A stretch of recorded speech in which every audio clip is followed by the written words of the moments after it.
Bonjour à tous, nous sommes aujourd'hui le dimanche 18 avril. Alors ça y est, c'est un peu le retour de la chaleur, enfin c'est pas encore non plus la canicule, hein.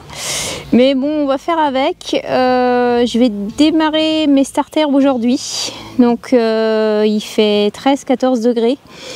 J'aurais aimé avoir un peu plus de chaleur, mais là au niveau timing, je suis trop serrée. En fait, je dois participer à un programme d'insémination pour Arista et je dois avoir des reines qui sont prêtes à être fécondées aux alentours du 8 mai.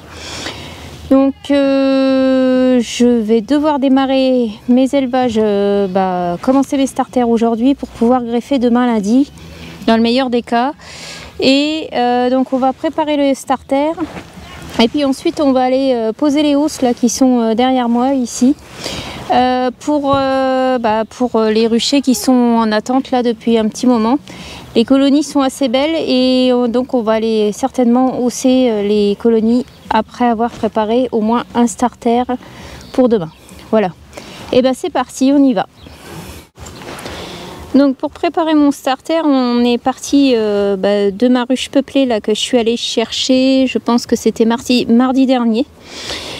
Et cette ruche peuplée, je vais la retransférer dans cette ruchette là. Donc à l'intérieur, je vais y mettre 4 cadres de couvain fermés, un cadre de provision. Et je vais mettre une partition. Et dans cette ruche, je vais laisser la reine avec certainement un cadre de couvain ouvert. Voilà, et on va aller la mettre autre part dans le rucher.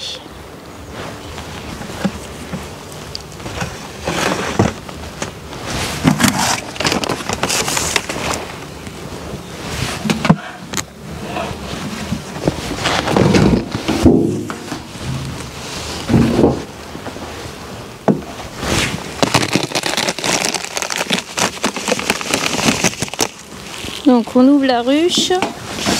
Donc ce qu'on voit ici sur le haut des cadres, c'est le restant de papier cuisson que je leur avais mis avec la pâte protéinée. Donc je l'ai posé mardi, on est dimanche, il n'y a déjà plus rien. Ils ont déjà tout mangé. Voilà. Donc on a nettoyé la tête des cadres pour y voir un peu plus clair. Et puis on va voir. On va déjà chercher la reine dans un premier temps, puisque la reine ne doit pas se retrouver dans la ruchette.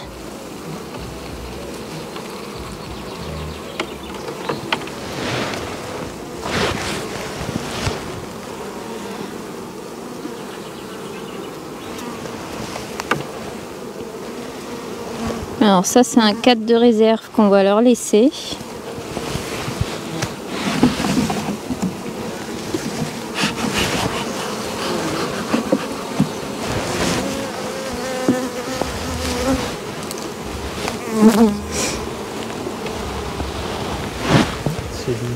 C'est une vieille.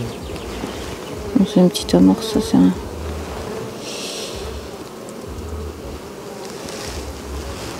Donc ça c'est un cadre de couvain ouvert.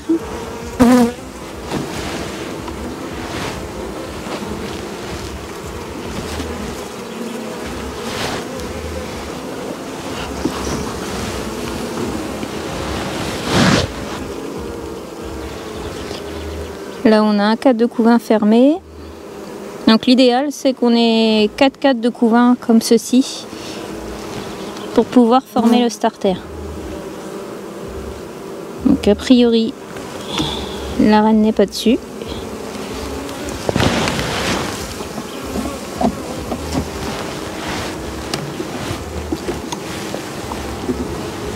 Là.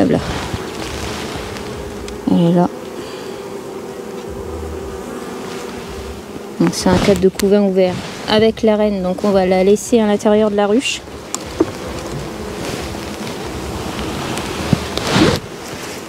Ça aussi, c'est du couvain ouvert.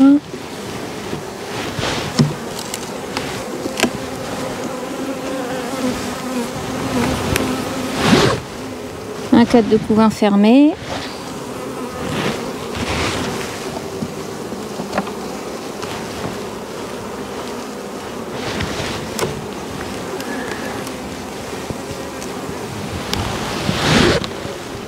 Ça c'est un cadre de provision.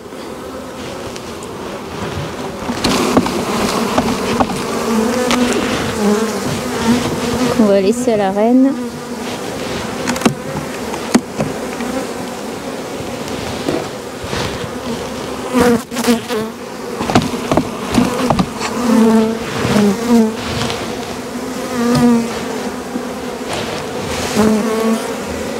Ça c'était un petit cadre de couvain fermé.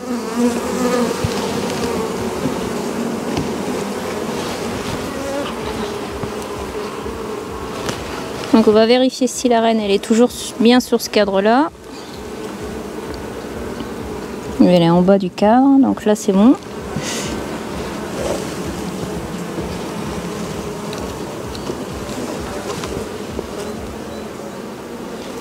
Et je vais lui rajouter ce cadre là. Bon, c'est un peu ouvert, mais bon. Je vais le rajouter quand même. Comme ceci.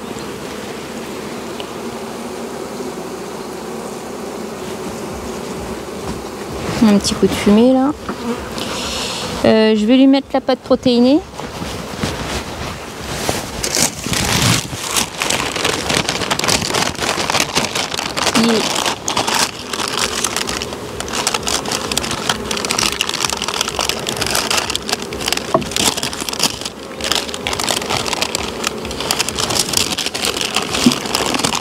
Voilà, je les mets comme ça, normalement elles ont accès, ouais, c'est bon, au niveau du cadre. Et je vais remettre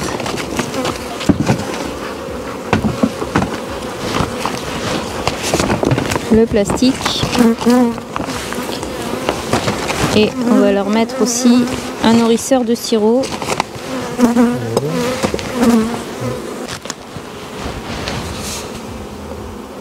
Vas-y, verse. C'est bon.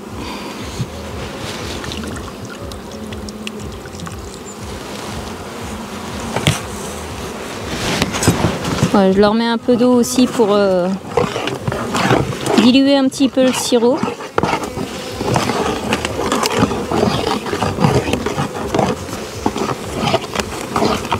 Voilà, je mélange un petit peu et puis là c'est bon. Donc le sirop, de toute façon, elles pourront venir le prendre ici.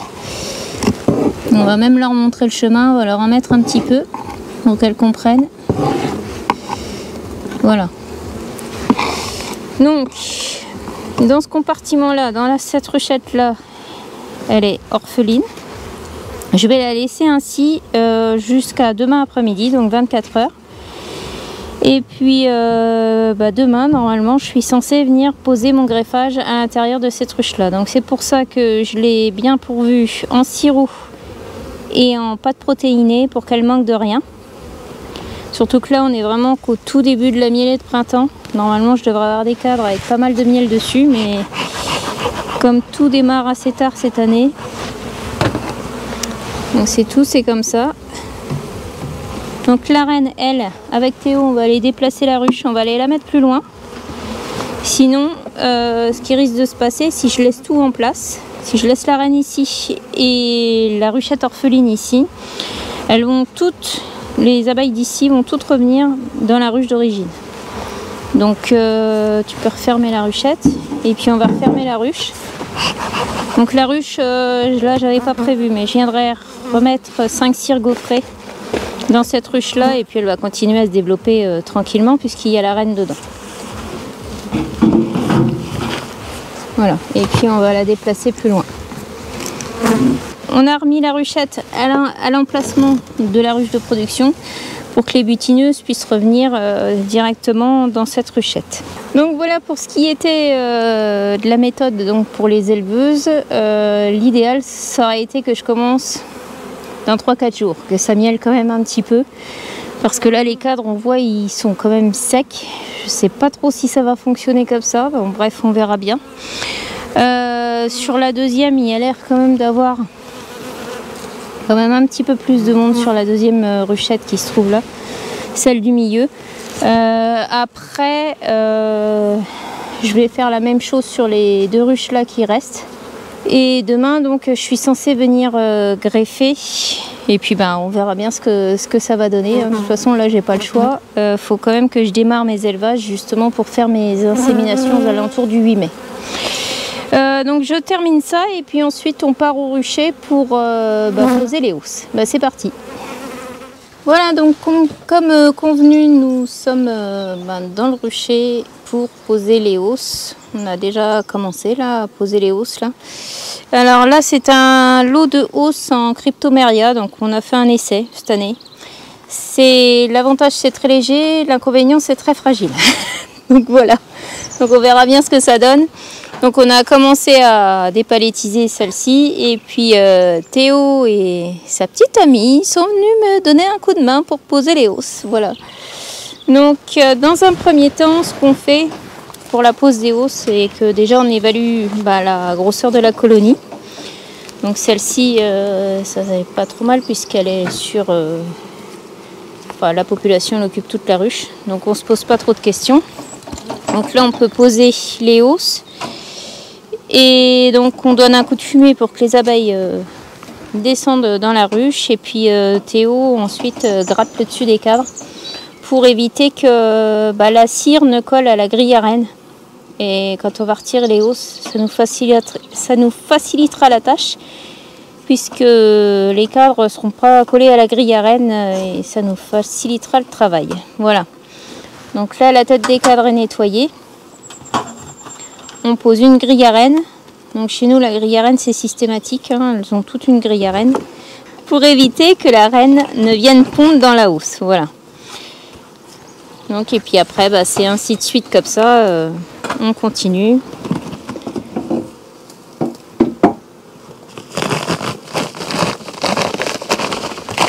Donc là, pareil, on ne se pose pas trop la question. Évidemment, si sur la colonie était sur 5-6 cadres, on attendrait un petit peu pour poser les hausses.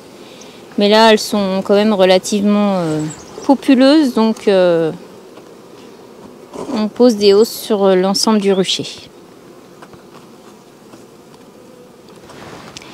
Alors, pour vous faire un petit topo, les hausses, elles sont toutes préparées donc nous, on travaille en hausse 8 cadres. Donc les hausses 8 cadres, en fait, c'est plus pour nous faciliter la tâche pour la désoperculation, pour la machine à désoperculer. Là, on voit, elles sont en train de commencer à monter dans la hausse, à venir un peu inspecter ce qu'on leur a rajouté au-dessus de la tête. Et donc, chaque année, on fait en sorte de rajouter ici, dans le milieu, ce sont 2 cadres de cire gaufrée. Donc, ce qui nous permet de travailler avec des cires plutôt jaunes. Et en moyenne, tous les 2 ans, on change entre 2 et 3 cadres par hausse. C'est-à-dire tous les cadres qui commencent à être un petit peu trop foncés, on les vire et on les remplace par des cires gaufrées. Voilà.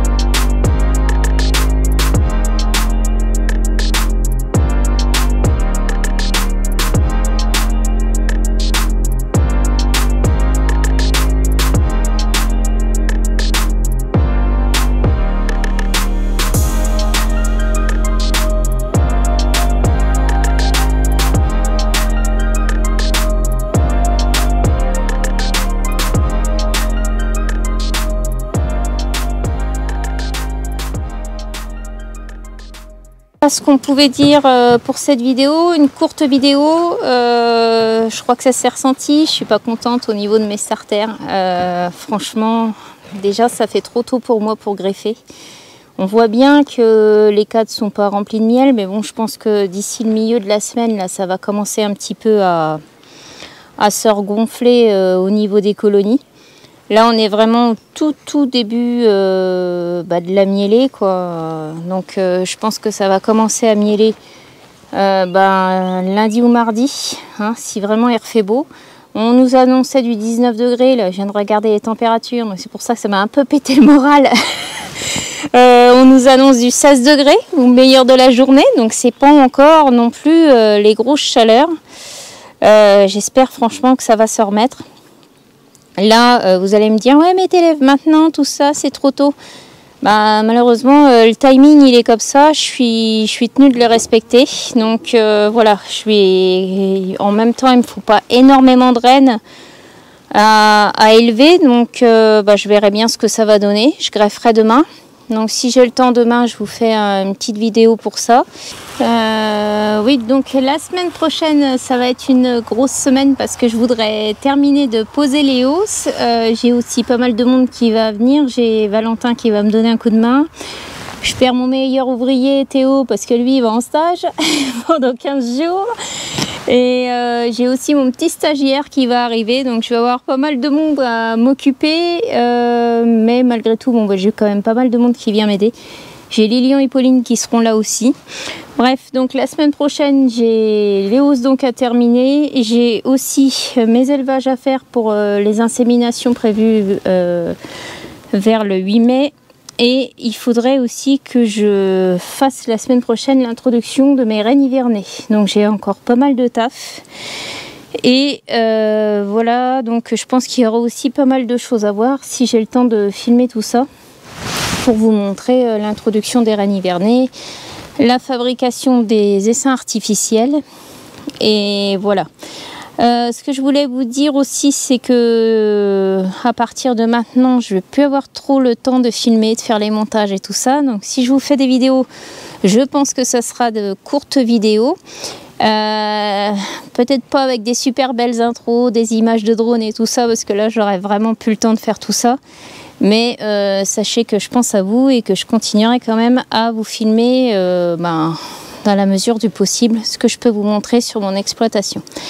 Voilà, c'est la fin de cette vidéo, j'espère qu'elle vous aura plu. N'hésitez pas à me laisser des commentaires et puis je vous dis à tout bientôt pour une prochaine vidéo. À ciao!